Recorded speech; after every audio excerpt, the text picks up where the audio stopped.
So guys, Mwesh. Okay, you'll be you'll be here.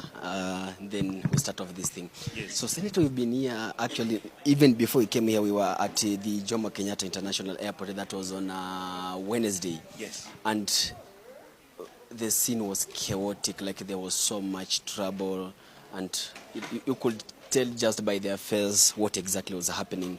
The passengers were really frustrated. We felt, and very many people, and I'm so proud of my senators in this house, we feel that this deal, whatever you want to discuss and talk about it, it's a bad deal. We are not against the government building an airport. We are not against the government doing any project.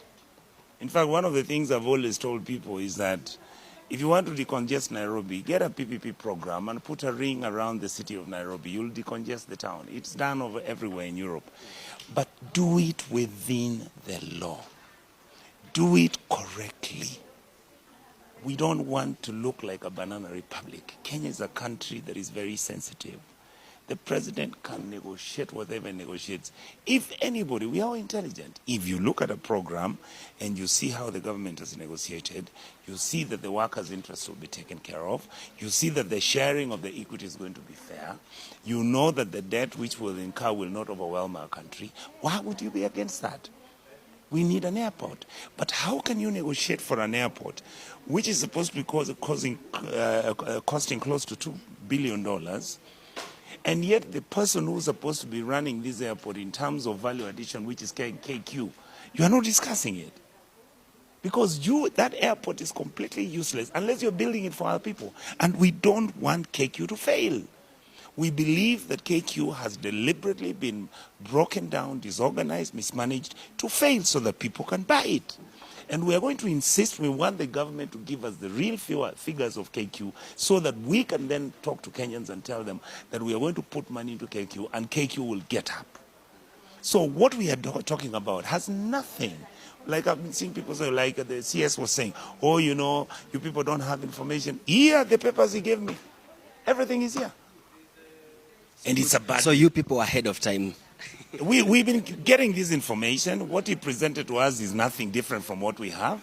This is what we've been saying. But you only wanted him to have it so that you read together. Exactly. So we have told him, and there is no single senator who left here who didn't tell him that this is a bad deal, stop it.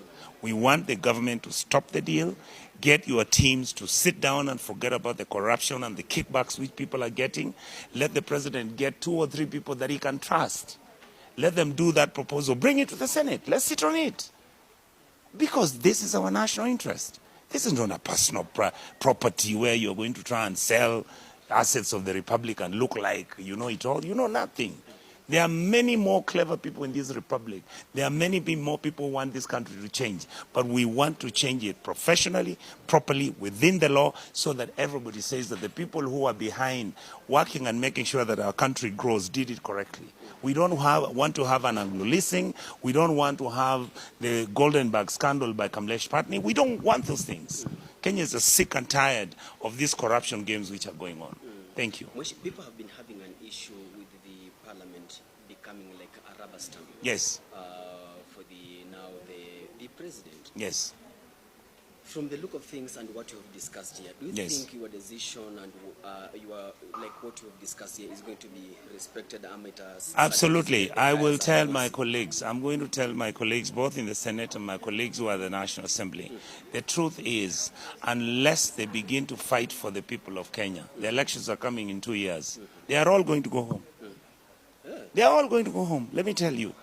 If the members of parliament and the individuals who have been given the responsibility of protecting the interests of Kenyans, of managing the assets of Kenya, of organizing themselves as that team, if they don't want to do that, they'll go home. Yes. So Mhesh, I will tell you for sure, Kenyans are really appreciating who Senator Onyonka is. Yes. And they are saying you've done so much in trying to see like this country is working for the benefit of the common man, the Kenyan, that is the Wanjiko. Yes. Mhesh, going forward, what should we really expect from you as Senator Onyonka? Because I'll tell you for sure you've really fought for this thing. My position is very simple. I am a senator. I was given a job to provide oversight to the government and the county governments. I have no agenda to be rich. I'm okay. I'm comfortable. I have no agenda to fight anybody. My feeling and honest observation is that I'll be speaking the truth to power. I'll be telling the president, his deputy, and other people playing politics with him. When something goes wrong, we'll tell them. And when something goes right, we'll congratulate them. What we are saying is democracy. This democracy we have, many people have tried to misinterpret it that you see, you only look that you are a good Democrat if you are cheering to the government and saying how they have done wonderful things. There's nothing. My job is to tell the government that everything is wrong. It's for the government to prove to me that everything they are doing is not wrong. And in reality, the sentiments that I raise and the question that I raise are not my personal views. These are the views of Kenyans who are out there who have nobody to talk about them. We must fix our national insurance. We must fix the transport sector. We must fix this damn corruption that has percolated our country to the extent that nothing works. And yet we are pretending like we have we have a wonderful country that is doing wonderful things. No, we have done wonderful things until now. We are now discovering that everything we are touching is messed up. So can we fix the broken pieces so that this country can move on, where we don't have to have political wars and political noises which are unnecessary, where all the leadership, all of us have become brokers and dealers in the National Assembly and the Senate, where everybody is looking for handouts and kickbacks, to the extent that, look at this thing, where we are selling our airport for $2 billion for nothing. How can that be? So we have to start. The president said that he's not a madman to sell the airport. I don't want to judge him, and I won't comment about it. The reality is that these agreements have been written by people who look like they're half mad. Thank you. Haya ndio yamekuwa maneno na mausia ya Senator Onyonka. Amezungumza kwenye kikao hiki. Tulianza mchakato mzima siku ya jana, na kufikia sasa tunapozungumza tunaweza tukasema kwamba mchakato huu wote mzima tutakuwa tunasubiria kuona haswa kilele chake kitakuwa ni kipi. Nikiripotia Mo Radio kutoka katika jumba la County Hall papa hapo katika majengo ya bunge jijini Nairobi, jina langu ni Ronnie Reagan. Kwa heri kwa sasa. Mo Radio 88.2 FM. We are in charge. Justify why it is you, a minister for transport, who is answering matters on PPP. The letter was addressed to Mr. Mudavadi. At that time, he was covering the entire cabinet. Who was the minister responsible who should be answering these questions? Is it you or the Minister for Finance? You are a stranger in these proceedings. The minister to answer these questions is the Minister for Finance, not you.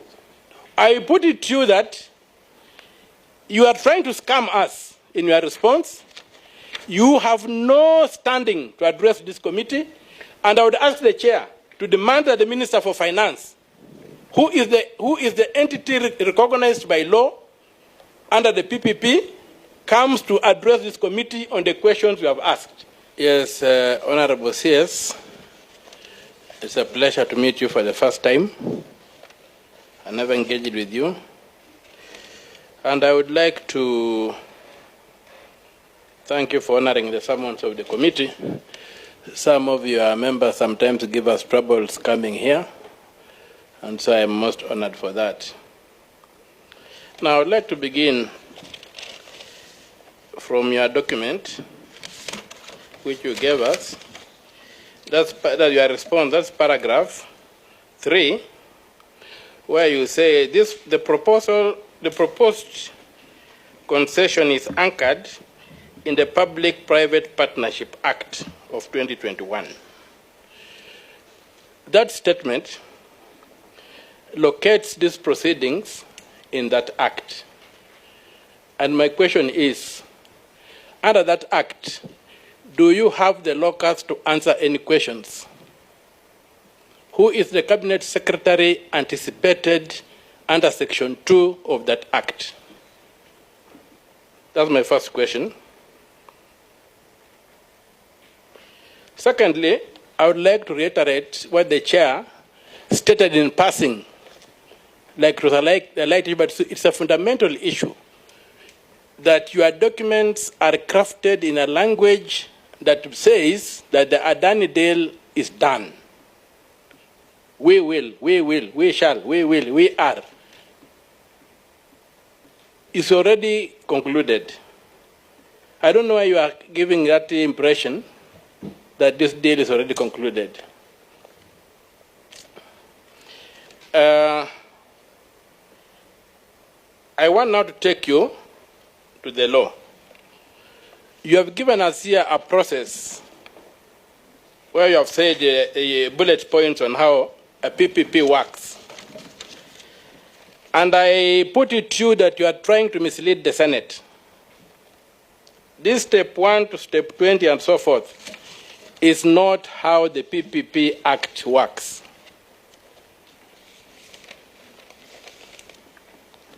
First of all, the PPP Act does not oust the Public Procurement and Asset Disposal Act, which provides for direct procurement, privately initiated proposals, restructuring, restricted bidding, and competitive bidding. You have told this committee, in answer to Senator Ladema's question about those detailed sketches and what have you, that is the government which gave out that information to attract investors. I want to read for you a definition in the law of what the PPP, or what a privately initiated proposal, that's under Section 2 of the Act, means a proposal that is originated by a private party without the involvement of a contracting authority and may include information that involves the complete evaluation of the proposal as if it were a bid. What you are telling us does not conform to that standard. And I would refer the Minister to sections 40, 41, 43, and 44 of the PPP Act to underscore what I'm saying. And I would also want to refer the Minister to Part 7 of Section 68 of the PPA Act 2021 on the establishment of the project company that states, you have told us here that you are negotiating that the CEO of that company should be a Kenyan. Under the law, when you get to that stage, what does the law say? On the execution of a project agreement, the project contracting authority and successful bidder shall establish a project company in accordance with the Companies Act. So if you are at that stage, it means this deal has been concluded, according to the law. And you are trying to run circles around this committee, which is not acceptable. I move on. Jomo Kenyatta International Airport is a going concern. And the objective you have given us here is to expand the airport. And therefore, the project is initiated by Kenya Airports Authority and cannot be privately initiated. Thus, the project cannot be procured under Section 40, 41, 43, and 44 of the PPA Act. This particular contract, if that's the aim, should be procured through the competitive bidding under Section 46 to 63 of the PPP Act. The use of privately initiated proposals here raises a red flag that all we are confronting us with is concealment of fraud. And this might be a major case of money laundering, where a public project is being used to repatriate money that has been stolen from Kenya in the guise of developing the airport. I want to add on, Chair, if you allow me some time. I spent a bit of time reading through the document. All right. So, the use of this PPP in the Adani case is fraudulent. the process does not meet the requirements of Section 40, 41, 43, and 44 of the Act. And given time, I'll jump through some of the things I wanted to say and just go to the key issues. I would like us to look, if you look at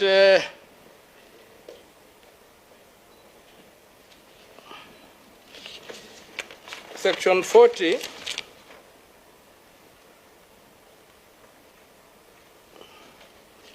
Section 41, I'll go to 41. I'll jump 40.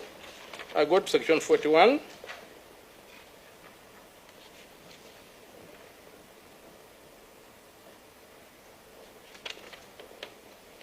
Yes.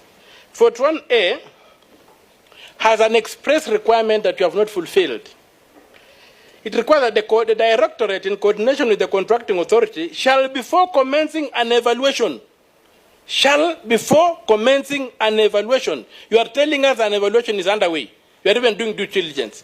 But the law says, before commencing an evaluation of a privately initiated proposal, you shall conduct due diligence to confirm that the private party has not been debarred by any country or any international organization from participating in public-private partnerships or similar arrangement, is not corrupt, has not engaged in acts of corruption, and has not been sued or convicted on account of acts of corruption.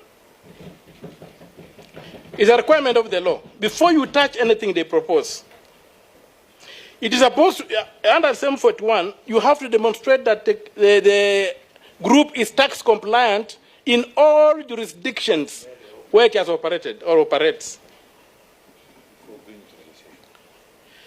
You go on and says, the entity has not, and its directors or officers have not been convicted of any criminal offense related to professional conduct within a period of 5 years preceding the submission of proposal, and have not otherwise been disqualified pursuant to administrative suspension or debarment proceedings. So, all these things, and I mean others I've tried to highlight out, but just to leave it up because of time, I would have expected you, before you began addressing this Honorable Committee of the Senate, to first of all justify why it is you, a Minister for Transport, who is answering matters on PPP. The letter was addressed to Mr. Mudavadi.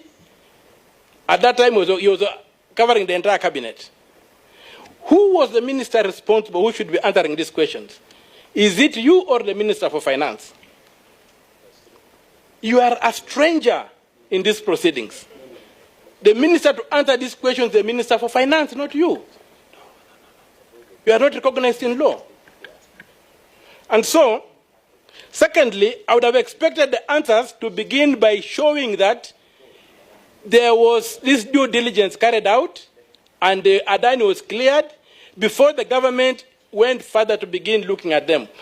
Secondly, there's a requirement in the law that you must prove that competitive bidding could not give us a bidder. It must be that Adani is bringing something so unique to them that you must go the PPP way. If competitive bidding can realize the same result, you are supposed to do competitive bidding. Where is the proof that only Adani has the technology or the whatever to expand an airway or the capacity? So you needed to justify that competitive bidding was ruled out. The default for public procurement is competitive bidding. So your initial suggestion that the Public Procurement and Asset Disposal Act was like sidestepped by the PPA is not true. The PPA stands on the Public Procurement Act to advance its cause. So I put it to you that you are trying to scam us in your response. You have no standing to address this committee, and I would ask the chair to demand that the Minister for Finance who is the entity recognized by law under the PPP, comes to address this committee on the questions we have asked. Thank you, Chair. Thank you very much. Before I give the CS the opportunity to respond, because stage 5, we're currently doing a detailed due diligence, a proper due diligence that you visit, you answer the kind of, you look at all the details, and by the time you reach stage number 20, it will possibly be a procurement cycle that is taking a whole year. So to the extent that we are employing PPP for mega projects because we don't have the kind of outlay capital to invest, somebody is possibly asking also in KAA, why not competitive PPDD process and so on and so forth. But this is just stage 2 of the 20 stages, Honorable Chair. CS. But let me allow. CS, just a minute. Yeah. through the chair, Senator. Through the chair, thank you, Chair. CS, that's not what I asked you about. You are a cabinet secretary in government. You have gotten a document that has been written by a board. Let's assume this board is Sony Sugar. And members of the board tell you, you want to hold a PPP exercise in this factory. We are uncomfortable with it because we have received information that some of your government officials and people, big-time players in your government, have an interest in that matter. What does that imply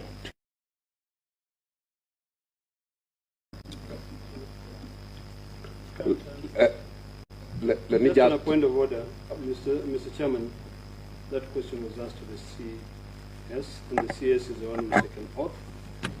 If the acting managing director wants to answer, he has to do so with permission from the CS. But you cannot just jump in. Is well advised? It is, and the CS should allow you to take the microphone. Yeah. But I understand you don't understand, so we accept that. CS, can we proceed? Feel free to direct any member of your team to assist in answering questions. I'll do that, Chair. I think to the extent that we've received a PIP proposal to basically build an airport that we've been desiring to build for 13, 14, 15 years. If I received a PPP proposal today for Mohammed Bironi, I'll possibly be trying to push it within the next 1 week to ask ourselves, is it true that somebody can build for us this road? It's not something that I want to sit on in my office. I'll possibly be talking to everybody and saying, we have this proposal, can it work? And therefore, depending on the agency, there could be interest. There's no question about that. But I did say, Chair, that I've just gone back to my step 1 to step 20, to the extent that even if the board was sitting to consider this, there's a whole due process, including why we are appearing in Senate today. Difficult questions, some of the simple questions because of lack of information.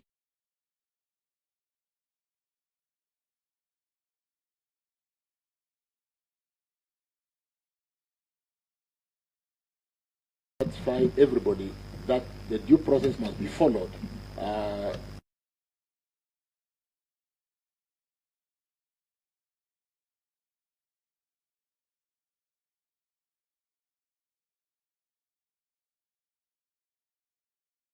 Yeah, it's very simple. Who delivered the report, the evaluation report, and how was it delivered to whoever that received it, the proposal? Can the question be made clear in terms of, is it the delivery process? Or you see, there is even about how the board met, and in a period of 30 days, there was everything that was taking place, and that was geared towards producing a report to justify and prove why this is a very good deal. Who delivered that report, and when did they deliver it? And how did they deliver it? There's a reason why I'm asking that question. Yes, you want to assist me on this, but the more I think about the 30 days, I think they took so long if we really needed an airport. If you receive that today, it would be out of... I'm looking at the documents you gave me. You are the one who gave me the document. Point of order, Chair. I think the CS should give us, should respect our intelligence. We're not talking some nursery school kids. Respect our intelligence and address us as adults and address us as senators of the Republic of Kenya. Are you addressing Chirchir or addressing the chair? I'm addressing I think the best thing for us to do is that on a CS, when a question is directed to you, just be direct to the point and to avoid, you know, and answer. If you know the answer, say I do. If you don't, we are lenient as a committee. We can always read between the lines. So kindly, and also it's also good for us to know that we are governed by the standing orders. And I'm really withholding, you know, invoking some of the standing orders, like standing order 105, which is a statement of facts. Whenever we are interacting with this department or with this issue, so let's restrain ourselves to the issue at hand, which brought us to this committee. By so doing, we'll be able to get answers. And that's why, initially when we started, remember we were giving every senator about 3 minutes, so that you ask your questions and you get response. So the moment you bring this kind of interaction, you will have point of orders, and we might lose the points that you want to execute. I actually nearly want to agree with you, but let me tell you why I'm cross-examining the CS. No, proceed with the reason. Questions. Please allow me. There's a very good reason I want to do that. Chair, with you know, yesterday I said something about CS Chirchir. He's one of the few people, out of my interactions with cabinet secretaries, and you know I have a very low opinion of the cabinet, but he's one of the few who is usually very forthright. So, Honorable CS, I am, you remember I owe you something. Congratulations. Please don't get derailed. I need you to be the same forthright person. If something is wrong, Honorable CS, the CS that I know, will say it is wrong. And it was not you. You are not there. Yeah. So throw people under the bus if you must, but you must retain. Maybe Senator Onyonka is scaring him. Thank you, Chair. Thank you, Chair. He's my former year mate in the university. We love each other. We've spent quite a bit of time together. Yes. I'm just trying to make sure we get the truth about this. The next question I want to ask, actually, Chair, through you, is not to the CS. I want to ask the gentleman who has been acting. And you said your name is who? Henry Ogoye. How long have you been at the airport? Since 2006. Since 2006. Please allow me to interrogate this. Chair, I would like to present this document to you because it's a public document. That is the report that was done by Honorable Kosing under the Hansard, and that report, very, very fortunately, Chair, our deputy chair was in that committee. My current deputy president, Honorable Gachagua, was in that committee, and the other person who was in that committee was Honorable the Solicitor General, Mr. Mose, Shadrach Mose. Why do you think the report which came 2018, and it was saying that we cannot give our airport under the PPP arrangement, why did the committee make recommendations that that should be stopped? And when did the government change the policy? The same question that Honorable Sifuna is asking. For us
not doing competitive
exclude JKIA so that you can be able to send it out, to run it differently?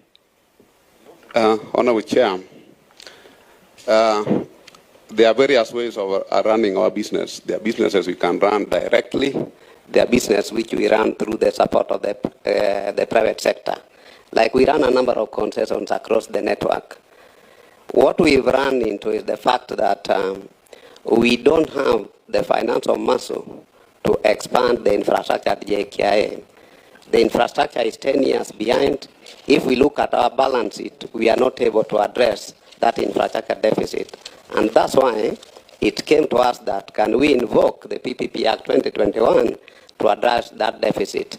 The fact that we are going to give, we are going to concession part of the airport for purposes of aeronautical facilities. When I talk of aeronautical, I mean the airside, things to do with the runway, the parking bays, the terminal building. It don't mean that we are going to vacate our responsibility. In any case, there is no operator which will operate at the airport without being supervised by Kenya Airports Authority.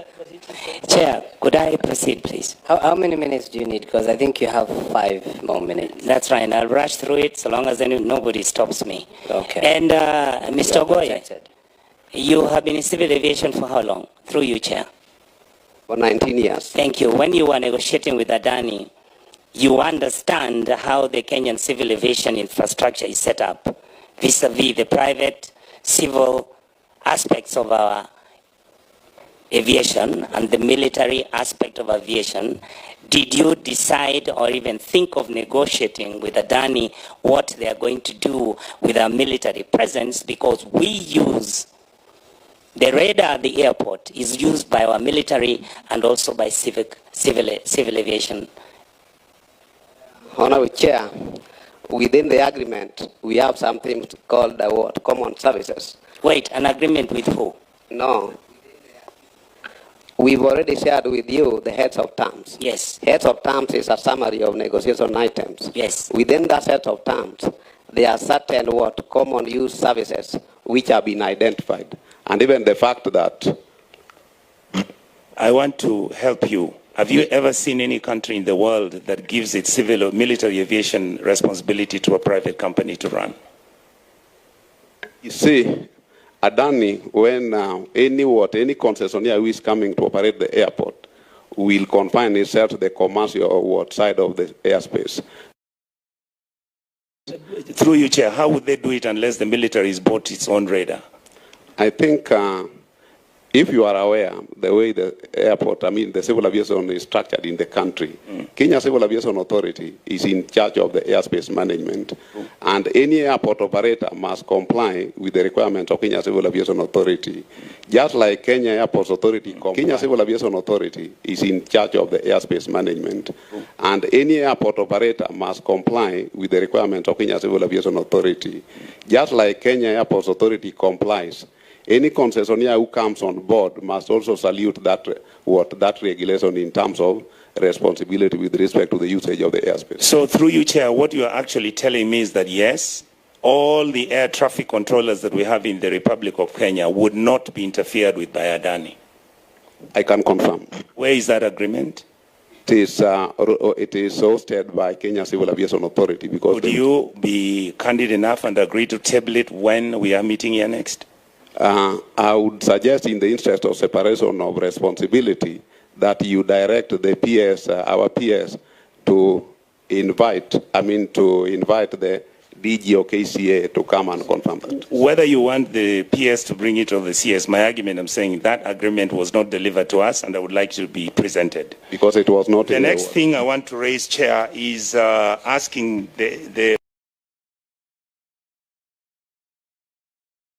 my brother, the CS. There is an amount that is supposed.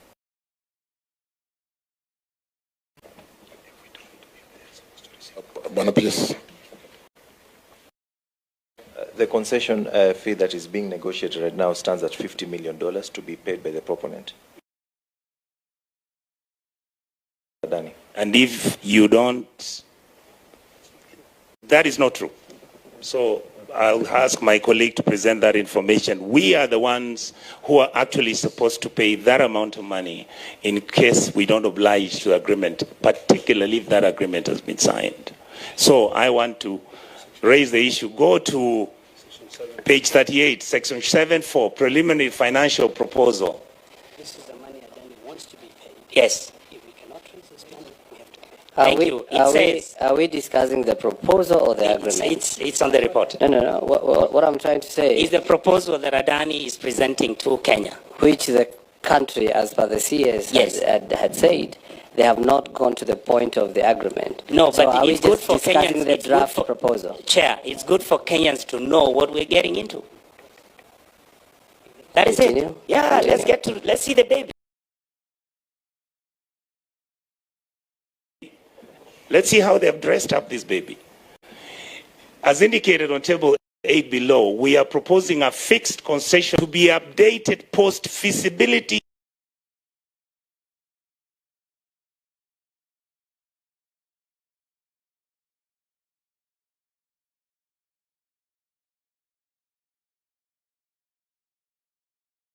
Study. So it could go to $100 million US.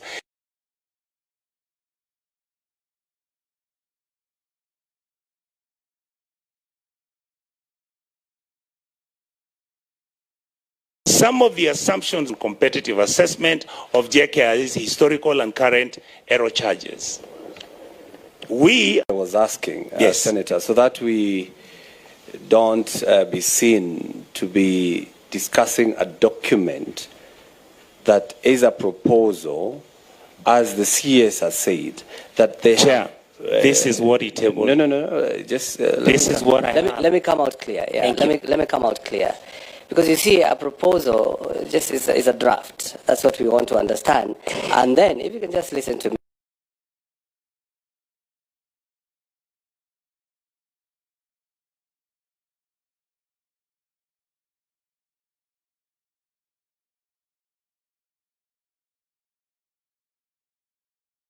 And that's why, because we don't want to take the committee's time to discuss a document that what would I want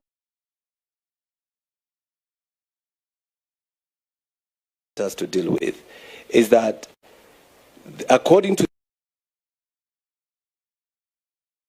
direct the path that we have to take, so that we don't even discuss the colors. The CS is what he has submitted, what he has said it's not being dealt with, or they have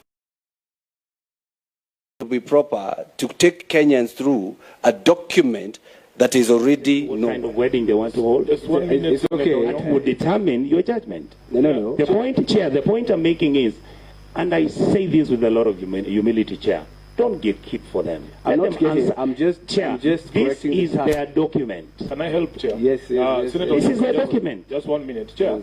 You see, the Senator is reading from the Adani proposal. Perhaps what you could direct that the CS responds to.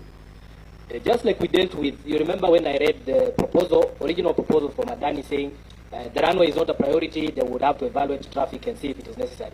So the ministry should tell us this proposal on a fixed concession fee, how have they treated it? Because it's a proposal, it's not a draft. This is a proposal that was received from Adani. During the course of the negotiations that are going on, how has the Ministry of KA treated this proposal? That's all they need to say. And I believe the CS, I'm just trying to give direction. Because the first question that the CS said here is that there is no agreement, it is just a proposal. So the question is, and I want members also to go along with me, is whether you would want to discuss a love letter or that proposal or marriage certificate. Sure. It is not also correct. Because and I want it, I don't want to be seen that I'm stopping Senator Onyonka from executing his point. My point is as easy as that. The CSA, there's no agreement, there's no proposal. So do you want us to spend time? Allow me to guide you on one thing, Chair. Yes. It is not correct, by the way, to say there is no agreement. What the Ministry or the KA should be saying, there is no final agreement, because the head of terms is an agreement. So what they need to tell you is how have they treated this proposal on a fixed concession fee? How do they understand it? How have they treated it?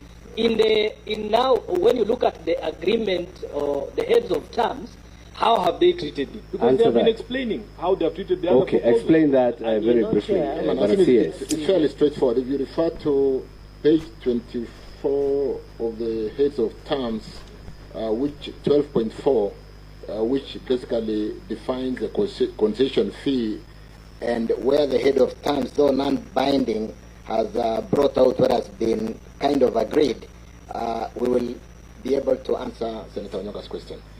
Page 20. Chair, through you, Chair. Yeah, proceed. I would like to state that a permanent concession means that in case we sign this agreement and Adani does not make any money whatsoever, or if anything goes wrong, then we will have to pay that money, depending on what it is, on a yearly basis, whether they make a profit or not. Mr. Boya, am I right or have misinterpreted this agreement? Okay. Honorable Chair, as you may be aware, we run a network of 22 airports. Among them, JKIA is the major operator. When we are concessioning out JKIA, the other airports have to operate. And to meet that requirement, we need a concession fee from the concessionaire. When they submitted the proposal, they made a proposal that they will be paying KA on annual basis $47 million to take care of other requirements. In the negotiation, we negotiated up to $50 million, and it is resident in the heads of terms item 2.4, which my honorable CS has referred to. 12.4. So, Chair, and you are comfortable with that figure? We are comfortable with this figure because what this figure is supposed to do is to help us repay the outstanding loans, run the operations of the other facilities, over and above the revenues which are being generated. Why was the loans which we have not included in the list that you on that concessionaire clause? Because we know what the airport owes. What we've done is that this... Just hold on before I finish through you, Chair. And if the airport reached a stage and the debts were paid, who would be receiving that money? This money will continue to be received by KA because KA is also... I told you that there is a section of this agreement where actually at some point KA is going to have to relinquish the responsibility of running that airport. No. Which you agreed to. Honorable Chair, there is no day KA will vacate the management of JKIA. Okay, thank you, Chair. Now, the next question I want to ask, Chair, because I don't have a lot of time. 2 minutes. You know a company called CS. I am a bit uncomfortable because you are not there, but I'm sure because of institutional memory, your teams would most probably... The company called LG that is providing the evaluation and analysis, the financial... How was it recruited? Did you advertise for this job? Let me put it like this, Honorable Chair. LG is the one which advised the government. Yes. Excuse me, Chair. Answer the question. Don't tell me the story of what LG does. For the feasibility study, whatever that was we done. are the ones who recruited LG. Did you advertise for them to be recruited? We never. According to the procurement law. What happened was that, and that one. The answer is yes or no. Give the MD an opportunity to answer you. Yeah, these are yes or no. When you see somebody is lying, yes they will start no telling you a story. I mean, I just want him to say yes. Give him. We did tendering. That's the way I've given you an opportunity to ask question. Give them a chance to answer a question. Honourable Senator, we want you to inform the public, and therefore we want to give you the right information to inform the public. What happened was that way back in 2022, ALG did the National Aviation Policy and Medium-Term Investment Plan for the government of Kenya under the directorship of the PPP Directorate. Because the report was high level, we wanted to have a detailed feasibility study. So we wrote on their institutional memory and the fact that they had data. So we recruited them directly to do for us the feasibility study. Chair, help me. You got the answer. They recruited directly. Next question. You did direct procurement for a company that is going to do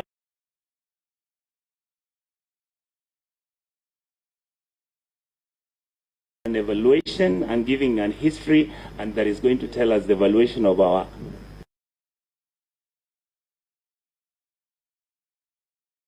right? But we saluted the law to the letter. You didn't follow the law. So I come to the next question, Chair. There's a reason why I asked that question. When you decided that you are now going to actually bring in Adani and they are supposed to be running our airport and there are other things that they are going to do.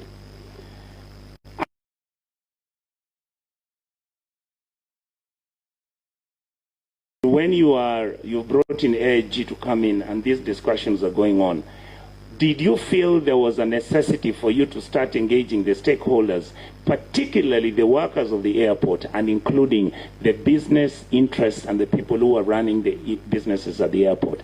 Did you conduct feasibility studies before you and Adani could sit down so that you get the direction the public is thinking, or did you decide that the public was not needed in making that decision?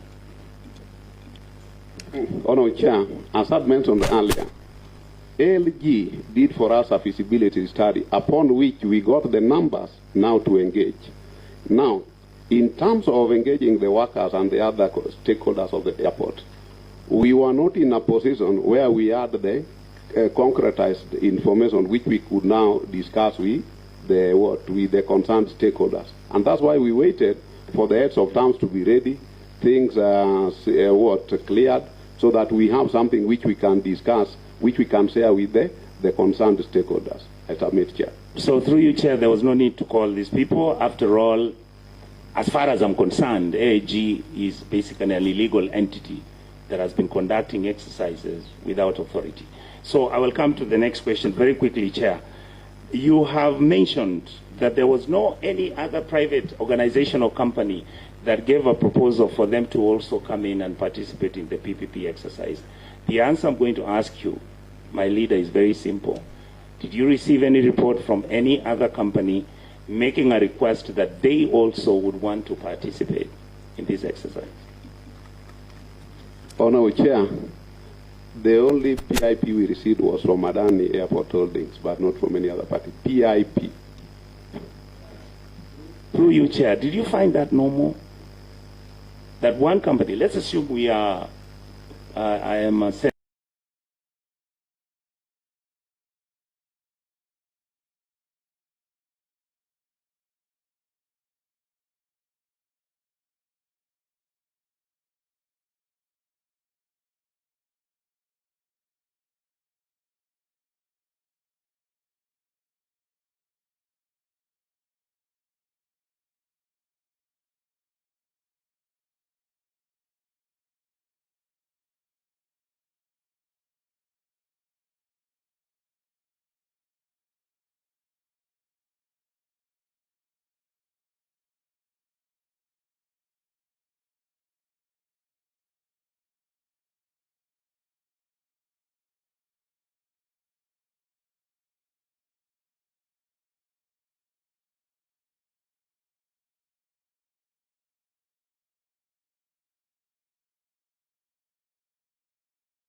And I want to